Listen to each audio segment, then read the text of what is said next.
नमस्कार, आप देख रहे हैं पद्मेश 24/7 कृष्णा संडे के साथ। चलिए सबसे पहले नजर डालते हैं आज की हेडलाइंस पर।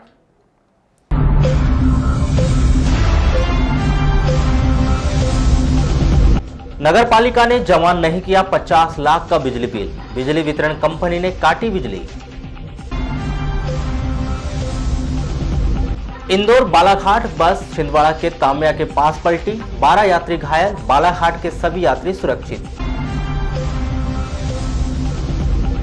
सीएए एनआरसी के विरोध में भारत बंद का असर रहा बेअसर, दिन भर खुले रहे बाजार। 30 जनवरी को आरक्षण में तय होंगे जिला पंचायत और जनपद पंचायत सदस्य।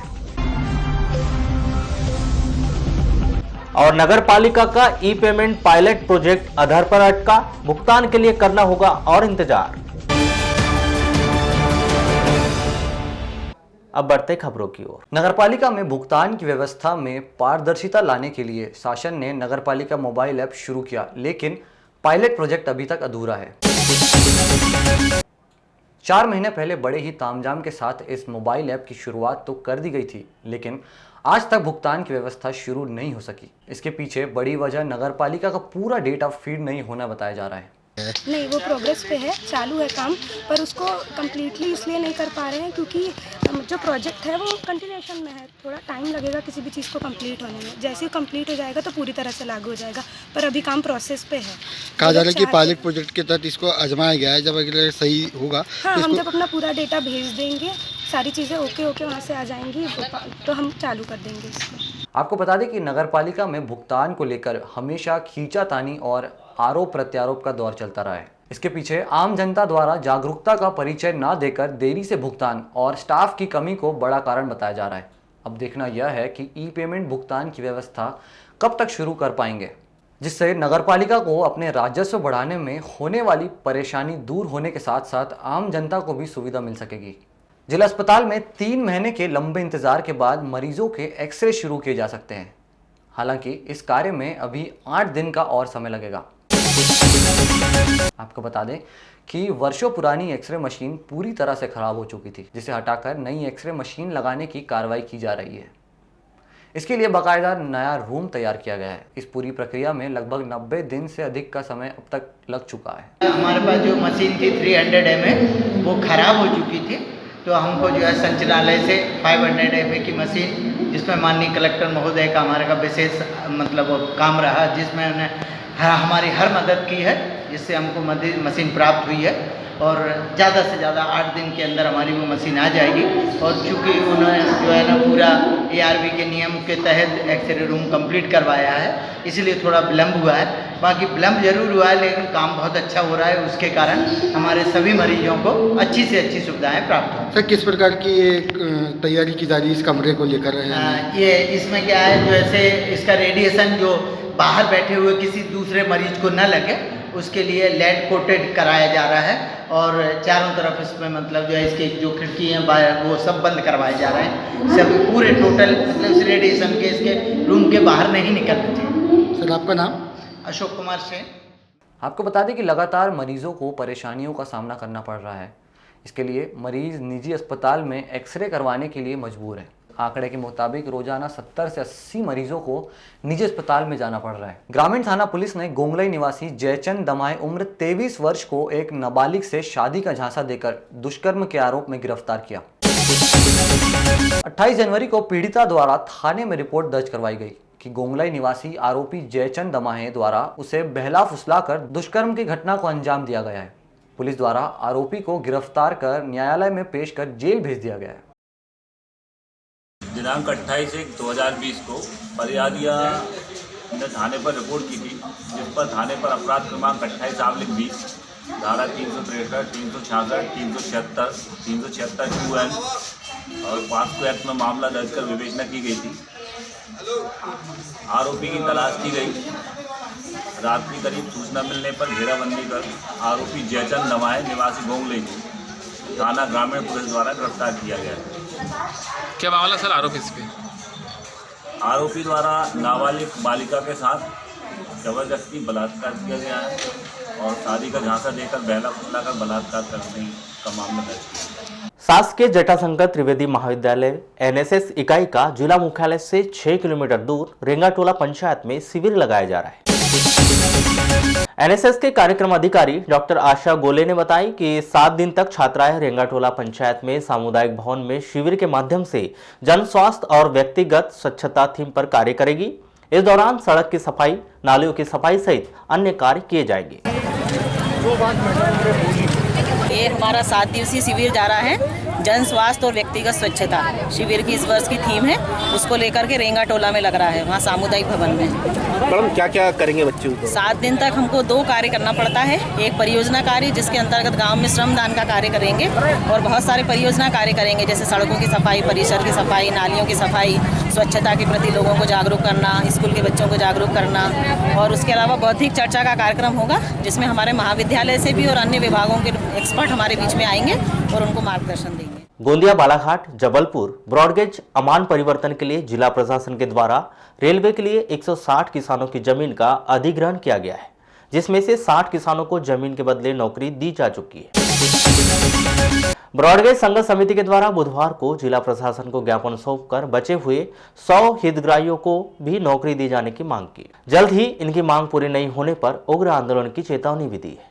वर्ष 1997 से जब गोंदिया, जबलपुर और कटंगी तिरोड़ी ब्रॉडगेज का यहाँ पर शिलान्यास हुआ था, तब से जब से कार्य ब्रॉडगेज का प्रारंभ हुआ है अमान परिवर्तन का, इस कार्य को पूर्ण करने के लिए बहुत से किसानों की, लगभग 150 किसानों की भूमि का अधिग्रहण बालाघाट जिला प्रशासन द्वारा किया गया था, जिसमें से लगभग 60 लोगों की जो रेल विभाग में नौकरियां हैं वो लग चुकी हैं, लेकिन 100 के लगभग प्रकरण अभी भी लंबित हैं। रेल विभाग द्वारा 60 प्रकरण निपटाए जाने के उपरांत अब जो हितग्राही बचे हैं, ऐसे किसान जिन्होंने अपने एफिडेविट और सारे कागजात पूर्ण कर लिए हैं और उनके कागजों की जांच भी हो गई, उसके उपरांत अब कुछ विषयों पर आयु और शिक्षा को लेकर कुछ संशय की स्थिति बनी हुई है।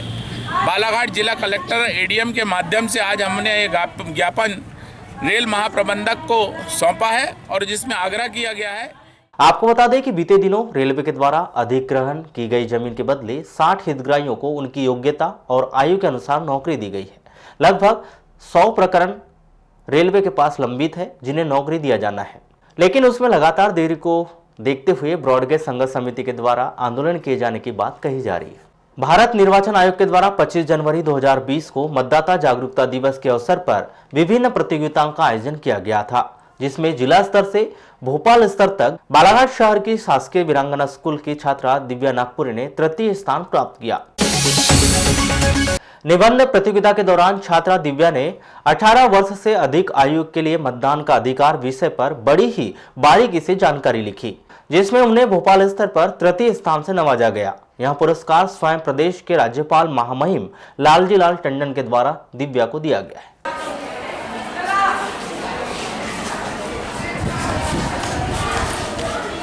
बालिका कक्षा 10वीं है, दिव्या नागपुरे शासकीय वीरांगना रानी दुर्गावती की छात्रा है। भारत निर्वाचन आयोग के द्वारा पूरे देश भर में मतदाता जागरूकता कार्यक्रम का आयोजन किया गया था, जिसके अंतर्गत वाद विवाद, निबंध प्रतियोगिता, रंगोली प्रतियोगिता का आयोजन जिला स्तर पर हुआ था और जिला स्तर से चयनित होकर बालिका ने राज्य स्तर पर निबंध प्रतियोगिता में तृतीय स्थान प्राप्त किया। उसी के अवज में प्रशस्ति पत्र प्राप्त हुआ है। 25 जनवरी 2020 में भोपाल में महामहिम राज्यपाल द्वारा इन्हें प्रशस्ति प्राप्त हुआ। ये हमारे ज़िले के लिए और हमारे विद्यालय के लिए और बालिका के गौरव की बात है। उत्कर्ष स्कूल में हुआ था, फिर उसके बाद में फिर वहाँ से सिलेक्शन हुआ था और फिर हमें भोपाल से कॉल आया था, तो फिर आपकी सिलेक्शन हुआ करके हमें बुलाया गया था। अच्छा, क्या लिखा था निबंध में आपने? मतदाता जागरूकता के बारे में। फिर भी क्या, किस तरह की प्रस्तुति दी थी आपने? कि 18 वर्ष की उम्र पार करने के बाद ही हमें वोट का अधिकार प्राप्त होता है। फिर भी किन किन बिंदुओं का उल्लेख किया था उसमें आपने? फर्जी मतदाता, नोटा और मतदाता जागरूकता क्यों आवश्यक है, किस लिए जरूरी है, ये सब इन सारे टॉपिक पे आपने निबंध लिखा। युवा कांग्रेस के द्वारा बुधवार को प्रेस वार्ता लेकर बकायदा केंद्र सरकार पर आरोप लगाया कि सरकार रोजगार की बात न कर अन्य मुद्दों पर उलझी हुई है। सर्किट हाउस में उपस्थित युवक कांग्रेस के प्रदेश कार्यकारी अध्यक्ष नितिन भोज ने आरोप लगाया कि केंद्र सरकार के द्वारा प्रतिवर्ष 2 करोड़ बेरोजगारों को नौकरी देने का वादा किया गया था, वहां कहीं भी पूरा होता दिखाई नहीं दे रहा है। जैसा आप देख रहे हैं कि हमारे पीछे होर्डिंग लगी हुई है, इस पर दिख रहा है साफ साफ कि युवक किस तरह हिंदुस्तान में बेरोजगारी से लड़ रहा है। नरेंद्र मोदी की सरकार ने सबसे पहले ये कही थी कि 2 करोड़ नौकरी प्रतिवर्ष दी जाएगी। क्या ऐसा कुछ हुआ? नहीं हो पाया अभी तक, ना आगे कुछ होने की संभावना है। मोदी सरकार के बेरोजगारी में 45 वर्षों में हमने रिकॉर्ड तोड़ दिया हिंदुस्तान ने बेरोजगारी दरों को। संयुक्त राष्ट्र संघ की रिपोर्ट के मुताबिक 5 में से हर 2 भारतीय युवा शिक्षा एवं प्रशिक्षण के उसके बेरोजगारी में आता है। इतना अभाव है साथियों कि जैसा हम सब जानते हैं कि हमारी मोदी सरकार जो है ये न्यायहीन ढल्ली और निकम्मी सरकार है, जिसने सिर्फ और सिर्फ युवाओं को, छात्रों को ठगने का काम किया है। युवा कांग्रेस, राष्ट्रीय युवक कांग्रेस पूरे हिंदुस्तान में एक मुहिम चलाने जा रही है, जिसके अंतर्गत सारे बेरोजगार साथी एक नंबर पे मिस कॉल दे सकते हैं। नंबर लिख सकते हैं आप 81519944। प्रेस को संबोधित करते हुए वरिष्ठ उपाध्यक्ष जुगल शर्मा ने बताया कि बालाघाट से इसकी शुरुआत की गई है। पूरे प्रदेश में बेरोजगारों के आंकड़े केंद्र सरकार को दिए जाएंगे और बकायदा नौकरी दिए जाने के लिए दबाव बनाया जाएगा। वो पिछले 15 सालों के अंदर में भारतीय जनता पार्टी सरकार के समय में आप ऐसी कोई वैकेंसी बता दें, चाहे वो फॉरेस्ट की हो, चाहे स्वास्थ्य की हो, कहीं पे भी कहीं नई नौकरियों के पौधा निकले। आज 1 साल के अंदर में मध्य प्रदेश की कमलनाथ सरकार ने अभी आप लगातार सिर्फ मात्र ये फरवरी के महीने में आप देखेंगे सारे विभाग के अंदर में नौकरियों के लिए वैकेंसी निकाली गई है कांग्रेस की सरकार के द्वारा, माननीय कमलनाथ जी की सरकार के द्वारा। और आज युवा कौन से विभाग में लिखे? शिक्षा विभाग के शिक्षा विभाग मैं अभी आपसे ये कहा कि अगले महीने फरवरी में आप देख लेंगे, फॉरेस्ट विभाग में, वन विभाग में भी निकल रही है, स्वास्थ्य विभाग में निकल रही है, शिक्षा विभाग में निकल रही है, तो वो सारी की सारी लिस्ट आपको मिल रही है। मैंने अभी जिला सरकार के लिए 30 जनवरी को प्रत्याशियों के चयन हेतु आरक्षण प्रक्रिया पूर्ण करवाई जाएगी। इसके साथ ही तय हो जाएगा कि किस प्रत्याशी की टिकट कट गई और उसे उसी स्थान पर चुनाव लड़ना है या फिर नए क्षेत्र की तलाश करनी है। आंकड़ों के मुताबिक जिले को 27 जिला पंचायत क्षेत्रों में बांटा गया है, जिसमें बहियर, परसवाड़ा, बिरसा के जिला पंचायत क्षेत्रों में अधिकांश स्थानों पर SC सीट आरक्षित है। इसके अलावा जिले के अन्य जिला पंचायत क्षेत्रों में आरक्षण के बाद ही प्रत्याशियों की स्थिति स्पष्ट होगी। वर्तमान समय में जिला पंचायत में आरक्षण के अनुसार 5 ST सीट से महिला जिला पंचायत सदस्य, OBC सीट से 9 महिला जिला पंचायत सदस्य और पुरुष सीट पर 7 सदस्य। इसी प्रकार SC सीट से 2 जिला पंचायत सदस्य है, जिसमें 1 पुरुष और 1 महिला, और बची हुई पुरुष सीट से सदस्य और 2 सदस्य ST पुरुष सीट से जिला पंचायत सदस्य है। अब देखना यह है कि इनमें किसकी सीट बदलती है। बहुजन क्रांति मोर्चा के बैनर तले 29 जनवरी को CAA और NRC के विरोध में भारत बंद के तीसरे चरण का आयोजन किया गया। इस दौरान भारत बंद का असर बालाघाट में कहीं भी दिखाई नहीं दिया। रोजाना की तरह बाजार खुले रहे। हालांकि इसके पूर्व NRC का विरोध कर रहे संगठनों ने चेंबर ऑफ कॉमर्स से बंद की अपील की थी, जिसे चेंबर ऑफ कॉमर्स ने सिरे से इनकार कर दिया था, जिससे बंद पूरी तरह से असफल दिखाई दिया।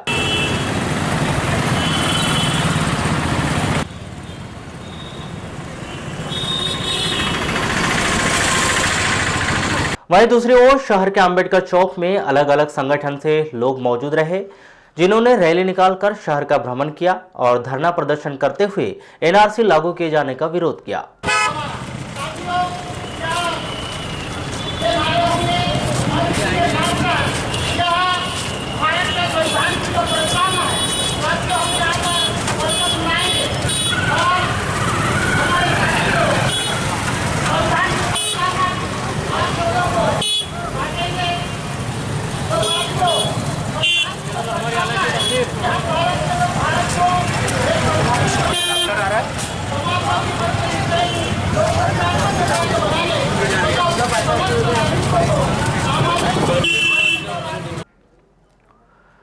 महिलाओं ने सीधे सीधे केंद्र सरकार पर आरोप लगाया कि रोजगार और अन्य मुद्दों से भटककर सरकार NRC जैसे मुद्दों को लागू करना चाहती है, जिसकी वर्तमान समय में कोई जरूरत नहीं है। इसलिए इतनी बड़ी संख्या में मुस्लिम महिलाएं घर से बाहर आंदोलन करने सड़क पर उतरी है। जो हमारी मुस्लिम महिलाएं हैं वो बाहर आई हैं क्योंकि उनको अब समझ आ चुका है कि देश में क्या हो रहा है। आज तक इन्होंने 3 तलाक पे बात की, हम खामोश रहे।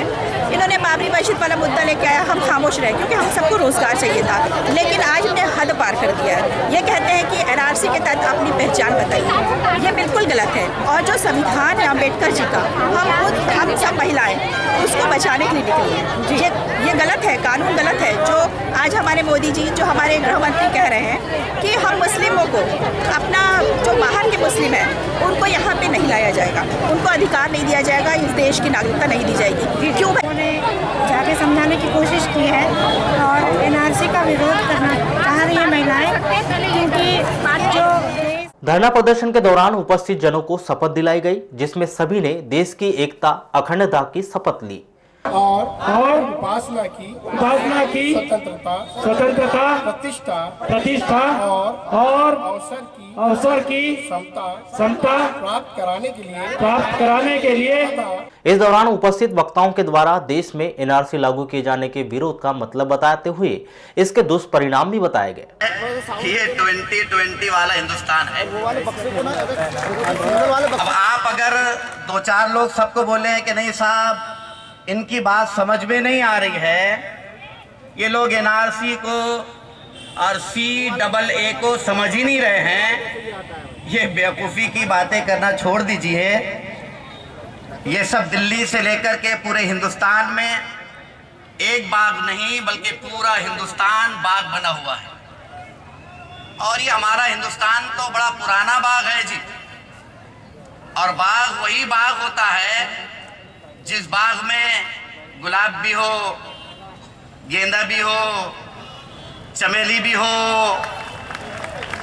रात रानी भी हो, और उसी के बीच में कहीं कीचड़ में पड़ा हुआ अगर कमल भी हो, तो ये तो बाग और गुलदस्ता उसी को कहेंगे जहां पर ये सब रंगी बिरंगी भिन्न भिन्न खुशबू के फूल हो, तो उसको गुलदस्ता और उसको बाग कहते हैं। इस बंद कार्यक्रम के संयोजक हाजी शोएब खान ने बताया कि यह भारत बंद का आंदोलन था, जिसका चरणबद्ध तीसरा क्रम 29 जनवरी को समाप्त हुआ है। इस आंदोलन को बहुजन क्रांति मोर्चा के बैनर तले सफल बताते हैं। ये भारत बंद आंदोलन था और भारत के लगभग 550 जिलों में आयोजित हुआ और हमने इस आंदोलन के माध्यम से जो एनआरसी CAA और के विरोध में ये आंदोलन था हमारा, ये चरणबद्ध आंदोलन का ये तीसरा चरण था, जिसमें SC ST OBC और माइनॉरिटीज़ के सारे संगठन इसमें शामिल हुए और ये बहुजन क्रांति मोर्चा के तत्वाधान में आज ये हमारा आंदोलन सफल रहा। और इसमें हम यहाँ पर जो लोग मौजूद थे, हमारे वक्ताओं ने NRC CAA पर विस्तार से उनसे चर्चा की और ये हमारा आंदोलन सतत जारी रहेगा। अब क्या मूवमेंट रहेगा? अब ये है कि सबसे पहले हमको समाज को जगाना है। हमारा समाज जाग जाएगा तो हम इस NRC को यहाँ लागू होने नहीं देंगे। हमारा समाज अभी अशिक्षित है, संविधान की जानकारी नहीं है। हम संविधान बचाने के लिए हम घरों घर जाएंगे, लोगों को जागृत करेंगे और इस लड़ाई को आखिरी तक लड़ेंगे। वारासोनी तहसील के दसरी टोला सगाई कार्यक्रम में गए दूल्हे के भाई और जीजा की सड़क दुर्घटना में मौत हो गई। जानकारी के अनुसार बुधवार को वारासोनी तहसील मुख्यालय से लगभग 10 किलोमीटर दूर बरबसपुर बड़ी नहर के पास सड़क दुर्घटना में शैलेश कोटेकर दूल्हे का भाई निवासी अमेड़ा थाना भरवेली और राम प्रसाद सेंद्रे दूल्हे का जीजा थाना किरणापुर वारासोनी क्षेत्र के दसरी टोला गए थे। दसरी टोला से अमेड़ा आ जाते समय वारासोनी के पहले बरबसपुर के पास नहर में अचानक गाड़ी अनियंत्रित हो गई, जिससे दोनों गंभीर रूप से घायल हो गए, जिसके बाद दोनों की मौत हो गई। अब वक्त हो चुका है एक छोटे से ब्रेक का, बने रहिए हमारे साथ। देश और दुनिया का सच उजागर करता है बालाघाट एक्सप्रेस, एक अखबार संपूर्ण परिवार। खबर चाहे कुर्सी की हो या अच्छे विचारों की या देश में हो रहे भ्रष्टाचार की, खबर चाहे विदेश की हो या आपके कैरियर की, बॉलीवुड ग्लैमर हो या व्यापार जगत की, व्यापारी से लेकर कर्मचारी तक, चाहे खबरें हो ग्रामीण क्षेत्रों की जैसे वाराणसी, लालबर्रा, लांजी, बैहर की, जिले के छोटे से लेकर बड़ी खबरों के लिए सच की तह तक जाने का जज्बा। Balaghat express and Padmesh media को।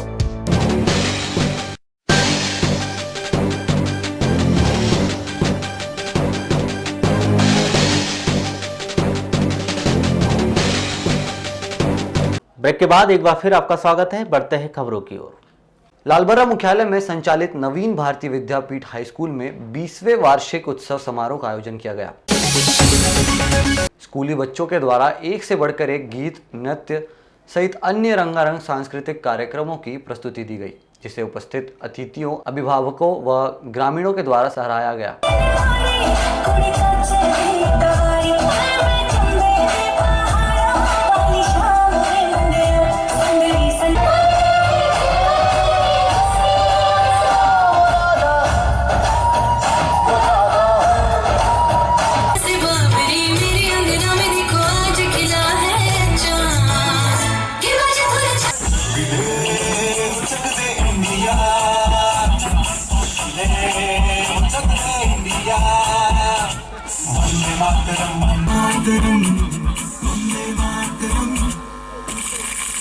देश रंगीला रंगीला देश मेरा रंगीला, देश रंगीला रंगीला देश मेरा। पद्मेश से चर्चा में नवीन भारतीय विद्यापीठ हाई स्कूल के प्राचार्य ओके रांगडाले ने बताया कि प्रतिवर्ष अनुसार इस वर्ष भी स्कूल में 20वें वार्षिक उत्सव का आयोजन किया गया।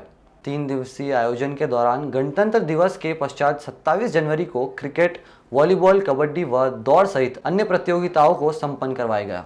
आज हमारे यहाँ नवीन भारतीय विद्यापीठ लालबर्रा में 20वां वार्षिक उत्सव समारोह प्रतिवर्ष अनुसार मनाया जा रहा है। उसके पूर्व हमारे यहाँ 3 दिवसीय कार्यक्रम के रूप में 26 जनवरी 2020 को ध्वजारोहण के रूप में और प्रभात फेरी और राष्ट्रीय भावना से ओतप्रोत गीत भाषण प्रतियोगिता का आयोजन किया गया था। तत्पश्चात 27 जनवरी 2020 को बच्चों के द्वारा खेलकूद प्रतियोगिता का आयोजन किया गया, जिसमें क्रिकेट प्रतियोगिता, वॉलीबॉल प्रतियोगिता, कबड्डी प्रतियोगिता और अन्य दौड़ कार्यक्रम आयोजित किए गए, जिसमें अनेक बच्चों ने सहभागिता निभाई और उन्हें पुरस्कार भी वितरित किया गया। तत्पश्चात आज 28 जनवरी 2020 को स्कूल का प्रतिवर्षानुसार वार्षिक उत्सव कार्यक्रम आयोजित। व्यसन मुक्त भारत की संकल्पना को लेकर शांति कुंज हरिद्वार से निकली गई रथ यात्रा का आज बालाघाट में आगमन हुआ। नगर के उत्कृष्ट विद्यालय में समस्त छात्र छात्राओं को नशा मुक्त के विषय में जागरूक कर उन्हें प्रेरित किया गया। इस संदर्भ में गायत्री परिवार के संयोजक महेश खजांची ने कहा कि शांति कुंज हरिद्वार से यह रथ निकाला गया है, जो देश के पूरे जिले का भ्रमण करेगा और समस्त शिक्षण संस्थाओं में नशे के दुष्प्रभाव से युवाओं को अवगत कराया जाएगा। वहीं स्कूल के प्रभारी प्राचार्य श्री गौतम ने इस कार्यक्रम के विषय में आवश्यक जानकारी प्रदान की। खेती का संदेश लेकर के, महानता का संदेश लेकर के ये व्यसन मुक्ति रथ जो व्यसन मुक्त भारत का संदेश देता हुआ आपके इस शासकीय उत्कृष्ट अखिल विश्व गायत्री परिवार के तत्वावधान में शांति कुंज हरिद्वार से ये व्यसन मुक्ति भारत यात्रा के अंतर्गत व्यसन मुक्ति के वीडियो लेकर के पूरे भारतवर्ष में अलग अलग प्रांतों में चारों दिशाओं में गायत्री परिवार के ये रथ रवाना हुए हैं, जो आज की पीढ़ी में जो बढ़ते हुए व्यसन है और उसके कारण उनको होने वाले जो नुकसान है, तो उससे नुकसान क्या होगी, उससे आप कैसे निजात पाएंगे और आपको ये व्यसन कैसे नुकसान में धकेल सकते हैं, आपको नुकसान पहुंचा सकते हैं। तो व्यसन मुक्त रहने से हमको जो फायदे हैं, ये सब बातें उनको प्रेरणाप्रद बातें बताने के लिए ये एक वीडियो रथ आया हुआ है। जिले को कुष्ठ रोग मुक्त बनाने के लिए स्वास्थ्य विभाग के द्वारा किए गए कारगर प्रयास के अब नतीजे सामने आने लगे हैं। वहीं सरकार ने स्वास्थ्य विभाग को कुष्ठ रोग उन्मूलन में बेहतर कार्य करने के लिए चिन्हित किया है। आगामी वित्तीय वर्ष में स्वास्थ्य विभाग को करीब 3 लाख रुपए की राशि से नवाजा जाएगा। आपको बताएं कि प्रदेश के 15 जिलों को सरकार के द्वारा उत्कृष्ट कार्य के लिए चिन्हित किया गया है, जिसमें बालाघाट का नाम भी शामिल है। बालाघाट में कुष्ठ रोग की स्थिति पर गौर करें तो अप्रैल 2019 से दिसंबर 2019 तक 129 नए मरीजों को खोजा गया है। वहीं करीब 65 ग्रामों का सर्वे भी पूर्ण किया गया है। इस सर्वे में 7 मरीज सामने आए हैं। इसमें हमारे यहाँ जिले में NSS माने कहना चाहिए लेप्रोसी के सुपरवाइज़र श्री एस पाटिल जी और लेप्रोसी के वर्कर श्री बैजनाथ जी रंगाले, इनने बहुत ज़्यादा मेहनत किया। सब कुछ उन्हीं की वजह से ये हमारा कार्य बहुत अच्छा कर रहा है। जिले में पूरा काम जो है तो उन्हीं के द्वारा संपादित किया जाता है। हम उनकी मदद से ये सब काम कर पा रहे हैं। वारासिवनी के क्लब ग्राउंड मैदान में 25 जनवरी से 2 फरवरी तक सिविल लाइन महिला मंडल समिति के तत्वाधान में श्री राम कथा का आयोजन किया गया है, जिसमें श्री राम कथा के 5वें दिन यानी 29 जनवरी को राम वनवास कथा का वाचन राष्ट्रीय प्रवक्ता देवी शरण दीक्षित महाराज के द्वारा विधि विधान से पूजा अर्चना कर व्यास आसन से संगीतमय रूप से करते हुए कहा कि भगवान श्री राम का जब विवाह पक्का हुआ तो भगवान राम के गुरु ने तय किया कि महाराज दशरथ के 4 पुत्र और महाराज जनक की भी 4 पुत्री है, तो क्यों ना चारों पुत्रों का विवाह जनक की चारों पुत्री से किया जाए। यह बात तय करके राजा दशरथ और राजा जनक को मिलकर बातचीत की, जिस पर दोनों राजा तैयार हो गए। थकावट दूर की और सबसे पहले अवधेश जाकर विश्वामित्र मुनि से मिले, मुनिवर को प्रणाम किया। दोनों राम और लक्ष्मण आए हैं, दोनों ने पिताजी दशरथ को और गुरुदेव वशिष्ठ जी को प्रणाम किया है। अब तो विवाह का शुभ मुहूर्त निकाला जाने लगा। तो विवाह का जब शुभ मुहूर्त निकाला जाने लगा तो समस्त ज्योतिषियों ने तिथि निर्धारित की। फाल्गुन शुक्ल पक्ष पंचमी तिथि के दिन भगवान का विवाह, अगहन शुक्ल पक्ष पंचमी तिथि के दिन भगवान का विवाह तय हुआ। शुभ मुहूर्त निकला। अब तो सारे लोग उस दिन की तैयारी करने लगे और जैसे ही समय आया है तो सुंदर मंडप का निर्माण हुआ और अब मंडप में आकर के अवधेश जी बैठे हैं।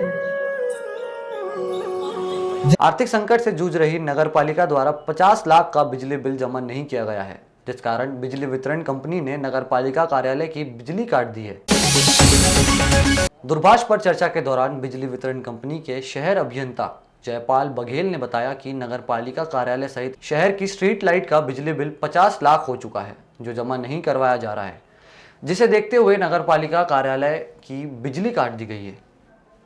नगर पालिका विद्युत शाखा प्रभारी श्री पारधी ने बताया कि एक दिन पूर्व ही 17 लाख रुपए नगर पालिका द्वारा जमा कराया गया था। हालांकि बिजली बिल बहुत अधिक रुपए का हो चुका है, इस कारण बिजली वितरण कंपनी द्वारा बिजली काट दी गई है। शहर अभियंता श्री बघेल ने बताया कि स्ट्रीट लाइन का बिजली बिल बहुत अधिक बकाया है, लेकिन नियमों के तहत वे स्ट्रीट लाइट की बिजली नहीं काट सकते, जिस कारण स्ट्रीट लाइट पूर्व की तरह जलती रहेगी। हालांकि नगर पालिका से जल्द और राशि जमा करने को कहा गया है। वारासिवनी में अंतर्राज्यीय देवधर क्रिकेट टूर्नामेंट शुरू हो गया है। ट्रॉफी के पहले मैच में मोयल नागपुर ने 50 रनों से डीआरपी बालाघाट को हराया। देवधर क्रिकेट क्लब मैदान पर 29 जनवरी को अंतर्राज्यीय देवधर क्रिकेट के 26वें वर्ष में यह प्रतियोगिता खेली जा रही है, जिसका कैबिनेट मंत्री प्रदीप जायसवाल के मुख्य आतिथ्य वरिष्ठ कांग्रेसी नंदकिशोर सुराना की अध्यक्षता, पूर्व ब्लॉक अध्यक्ष डॉक्टर राम वर्मा, जनपद अध्यक्ष चिंतामन नागपुरे, जिला कांग्रेस कमेटी के उपाध्यक्ष स्वप्निल डोंगरे, पूर्व नगर पालिका के अध्यक्ष स्मिता जायसवाल के विशेष आतिथ्य में कार्यक्रम प्रारंभ किया गया।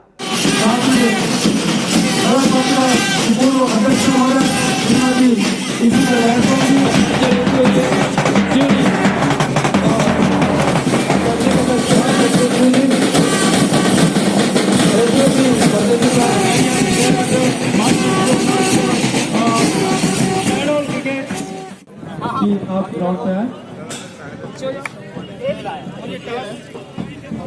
जीता है एकता की पहचान है और इस एकता की पहचान को उड़ाते हुए बहुत आप स्वागत करें। ये शानदार देखिए पिता पुत्र की है जोड़ी, पुत्र धवल जायसवाल बॉलिंग करते हुए पिता। प्रतियोगिता के पहले मैच में मोयल नागपुर और टीआरपी बालाघाट के बीच प्रथम मैच खेला गया, जिसमें टॉस जीतकर पहले बल्लेबाजी करने उतरी मोयल नागपुर की टीम की शुरुआत अच्छी रही और एक अच्छी शुरुआत देते हुए मजबूत स्कोर की ओर ले गए। इस प्रकार नागपुर ने 20 ओवर में 6 विकेट खोकर मजबूत 194 रनों का विशाल स्कोर बालाघाट के लिए खड़ा कर दिया, जवाबी पारी खेलने उतरी डीआरपी बालाघाट के बल्लेबाजों की शुरुआत अच्छी नहीं रही। रन बनाते रहे और विकेट गिरते रहे। 67 रनों के योग पर बालाघाट के 6 विकेट एवं 100 रन के योग पर 8 विकेट गिर गए। बालाघाट की पूरी टीम 19.1 ओवर में 145 रनों पर आउट हो गई और नागपुर ने 50 रनों से यह मैच जीत लिया। बहुत अच्छा शॉट रहा, लेकिन एक संभावना बनती थी, बहुत अच्छी फील्डिंग पीयूष नेवाले की, रन आउट की संभावना, लेकिन सब कुछ हुआ बजाय इसके फील्ड का रहता है उसको भरपूर निभाते हुए ये गेंद अच्छी गेंद की पूरा सम्मान दिया और आंखों में एक रन चुराया, वहां बहुत शानदार रन। और आप सबके सहयोग से अपने वाराणसी क्षेत्र के युवाओं को सक्रियता प्रदान करने के लिए और उनकी सोच जो है युवाओं की वो सकारात्मक रहे और खेल में उतार चढ़ाव होता है, जो सारे ऐसे उतार चढ़ाव जो हमारी जिंदगी में आते हैं, ऐसे सारे खिलाड़ी भावना अनुशासन ये सारी चीजों से हमारे युवा साथी अवगत रहे। इसलिए हमने 98 में विधायक बनने के बाद, हालांकि ये टूर्नामेंट उससे पहले से शुरू चल रहा है, ये टूर्नामेंट चालू हुआ था 1984 में और विधायक बनने के बाद हमने गाँव तक उसको पहुँचाने का प्रयास किया ताकि हमारा युवा कभी कुर्ती ना हो, हमारा युवा कभी निराश ना हो और उसकी सोच हमेशा सकारात्मक बनी रहे। इस उद्देश्य को लेकर हमने प्रयास किया और इसी उद्देश्य को लेकर ये टूर्नामेंट भी लगातार 26 वर्ष करा रहे हैं।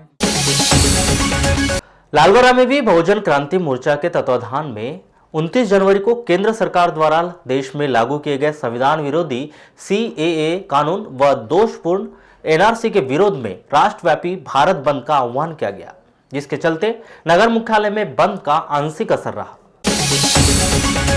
प्रातः के समय अधिकतर दुकानें व व्यापारिक प्रतिष्ठान बंद नजर आए। वहीं दोपहर लगभग 12 बजे तक अधिकतर व्यापारियों व दुकानदारों के द्वारा दुकानें खोल ली गई थी एवं भारत बंद का समर्थन करने वाले दुकानों व व्यापारियों के द्वारा अपनी दुकानों व प्रतिष्ठानों को बंद रखा गया।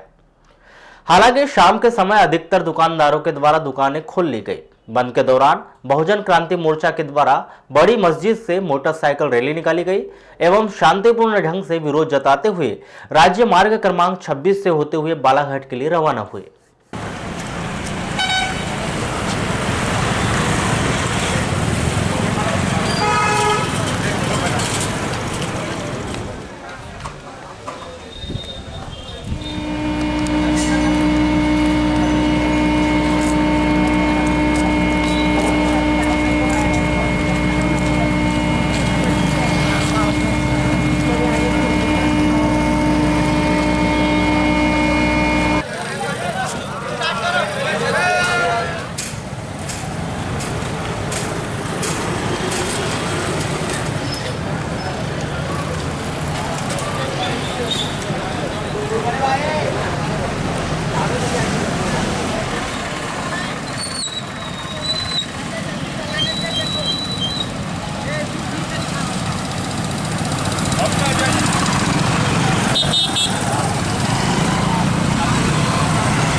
आज बहुजन क्रांति मोर्चा के तत्वाधान में भारत बंद का आह्वान किया गया। ये है NRC और CAA के खिलाफ में, जिसमें हमारा जो संविधान है देश का, वो किसी भी अपने देश के नागरिक के साथ जाति, लिंग और धर्म के आधार पर भेदभाव नहीं करता। लेकिन जो BJP ने जो कानून लाई है, ये जो काला कानून जो लाया गया, इसमें एक धर्म को हटा दिया गया। मुस्लिम भाई है, हमारे दलित समाज के लोग हैं, बहुत से शांतिपूर्ण तरीके से आज भारत आह्वान को बंद किया गया। हमने लोगों से क्या है बंद के लिए सहयोग मांगे थे। अब वो अपनी स्वेच्छा से जो भी है बंद जो करना चाहता है कर सकते हैं और नहीं करना चाहते नहीं कर सकते। शांतिपूर्वक हम शांतिपूर्वक तरीके से जो भी बंद था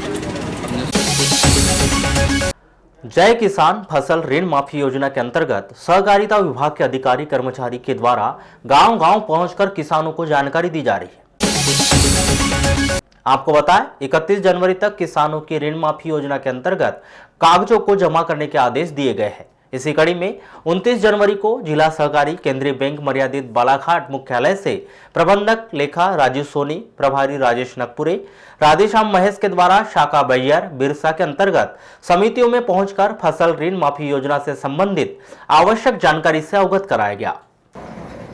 आज जय किसान फसल ऋण माफी योजना अंतर्गत किसानों द्वारा शेष रहे आवेदनों की समीक्षा के लिए हमारे बैंक के प्रभारी प्रबंधक लेखा महोदय और हमारे द्वारा शाखा बैहर और शाखा बिरसा की समितियों का भ्रमण किया गया और उनको समझाइश दी गई कि जो किसान प्रथम चरण में जिनके द्वारा आवेदन नहीं भरे गए थे, ऐसे सभी किसानों से 100% आवेदन भरवाए जाने की कार्रवाई सुनिश्चित करें ताकि कोई किसान इस योजना से वंचित न रहे।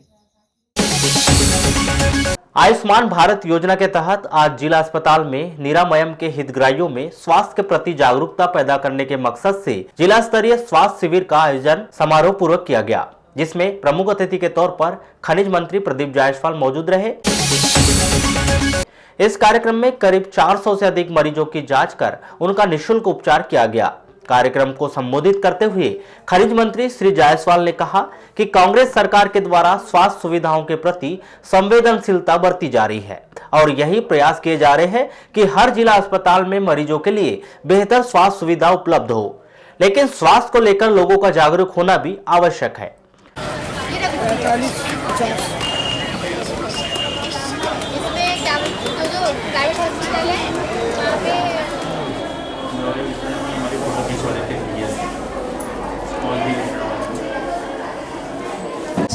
निजी हॉस्पिटल में करवा सकते हैं। आयुष्मान कार्ड बनवाने के लिए हमें पारिवारिक समग्र आईडी, राष्ट्रीय खाद्य पर्ची, राशन कार्ड, आधार कार्ड, मतदाता पहचान पत्र या अन्य कोई सही ले जाकर अपने कार्ड बनवा सकते हैं। साथ ही डिस्ट्रिक्ट हॉस्पिटल यहाँ पर यदि भर्ती है मरीज तो वो अपना कार्ड मन कक्ष के साथ में आयुष्मान कक्ष बैठा हुआ है, वहाँ पर जाके अपने कार्ड बनवा सकते हैं। आज ज़्यादा से ज़्यादा सुविधाएं हमारे लोगों को प्राप्त हो, उनको नागपुर ना जाना पड़े, उनका समय बचे, उनका पैसा बचे और गुणवत्तापूर्ण उनका इलाज हो सके। और इसके लिए पूरा प्रयास हम लोग कर रहे हैं और प्रयास आगे भी जारी है हमारा कि आने वाले समय पर और भी बहुत सारी चीज़ें यहाँ पर लाने का हम लोग प्रयास कर रहे हैं। इस अवसर पर जो आयुष्मान भारत के अंतर्गत लगभग 1 करोड़ रुपये की राशि अभी हॉस्पिटल को प्राप्त हुई है और जिससे हमारे जो गंभीर रूप से बीमार हैं या जो बड़ी बीमारियां जिनको है चिन्हित करके उनको उनके इलाज के लिए वो राशि उनके ऊपर खर्च की जा रही है और जहाँ भी हो सकता है बाहर अगर इलाज कराने के लिए बाहर उनको भेजा जाएगा। तो इस तरह से सरकार पूरे संवेदनशीलता के साथ। वहीं सीएमएचओ आरसी पनिका ने बताया कि पूर्व में सभी विकास खंडों में शिविर आयोजित कर मरीजों का चिन्हांकन किया गया था, जिन्हें बेहतर उपचार के लिए इस शिविर का आयोजन किया गया है। विभिन्न ब्लॉक में 6 तारीख से लेकर 27 तारीख तक हेल्थ कैंप का आयोजन किया था, जिसमें हमारे विशेषज्ञ डॉक्टर अलग अलग ब्लॉक में जाकर मरीजों को परीक्षण किए थे और उसमें से छाटे हुए मरीजों को जो ऐसे केसेस जो क्रिटिकल थे जिनका कि वहाँ उपचार नहीं हो सकता था, उन्हें रेफर किया था जिला अस्पताल। और हमारे बालाघाट में आज वही बड़ा मेगा कैंप लगाया गया था और इसमें करीब 200 मरीज आ गए हैं और बाकी मरीज बाद में आएंगे और सभी मरीजों का यहाँ उपचार होगा। ऐसे मरीज जिनका यहाँ उपचार संभव नहीं होगा, हम उन्हें अन्य मेडिकल कॉलेज में और प्राइवेट हॉस्पिटल में भेज कर उनका उपचार कराने की व्यवस्था करेंगे। ये कार्यक्रम था जिसमें माननीय मंत्री जी को यहाँ आके पब्लिक को, यहाँ के लोगों को समझाइश दी है कि कैसे इसका लाभ ज़्यादा से ज़्यादा पब्लिक इसका लाभ ले सके। जिले के खैलांजी थाना के अंतर्गत तुमसर रोड पर किन्नी गांव में ट्रक की ठोकर से एक व्यक्ति गंभीर रूप से घायल हो गया, जिसे इलाज के लिए नागपुर ले जाया जा रहा था। इस दौरान उसकी रास्ते में ही मौत हो गई। जानकारी के अनुसार राजकुमार पसीने उम्र 52 वर्ष किन्नी में किराए के मकान में रहते थे। 29 जनवरी की रात्रि 8 बजे राजकुमार अपने घर में खाना खाने के बाद पैदल घूम रहे थे। इसी दौरान अज्ञात ट्रक के द्वारा तेज रफ्तार से राजकुमार को ठोकर मारकर फरार हो गया। स्थानीय जनों ने खैलांजी के अस्पताल में उन्हें भर्ती किया, जहां से नागपुर उन्हें रेफर कर दिया गया था। नागपुर ले जाते समय मोड़ के पास मौत हो गई। इंदौर से बालाघाट आने वाली नंदन ट्रेवल्स की बस बुधवार की रात को छिंदवाड़ा जिले के तामिया थाना के अंतर्गत अनाखावाड़ी के पास पलट गई। घटना में 12 यात्री घायल हो गए।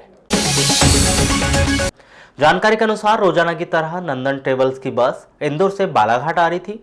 इसी दौरान बुधवार को तामिया थाना क्षेत्र में बेकाबू होकर वहां पलट गई। रात होने की वजह से अधिकांश यात्री सो रहे थे। बस पलटते ही चीख पुकार मच गई। सभी घायलों को परासिया अस्पताल में भर्ती कराया गया। जहां प्राथमिक इलाज के बाद 2 यात्रियों को छिंदवाड़ा के जिला अस्पताल रेफर कर दिया गया। शेष सभी दूसरी बस से अपने गंतव्य स्थान के लिए रवाना हो गए।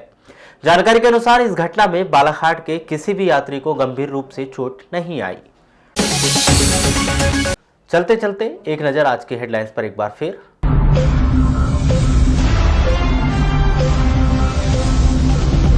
नगर पालिका ने जमा नहीं किया 50 लाख का बिजली बिल, बिजली वितरण कंपनी ने काटी बिजली। इंदौर बालाघाट बस छिंदवाड़ा के तामिया के पास पलटी, 12 यात्री घायल, बालाघाट के सभी यात्री सुरक्षित। CAA NRC के विरोध में भारत बंद का असर रहा बेअसर, दिन भर खुले रहे बाजार। 30 जनवरी को आरक्षण में तय होंगे जिला पंचायत और जनपद पंचायत सदस्य। और नगर पालिका का ई-पेमेंट पायलट प्रोजेक्ट आधार पर अटका, भुगतान के लिए करना होगा और इंतजार। तो पदवेश 24/7 में बस इतना ही। बने रहिए हमारे साथ, तब तक के लिए दीजिए इजाजत। नमस्कार।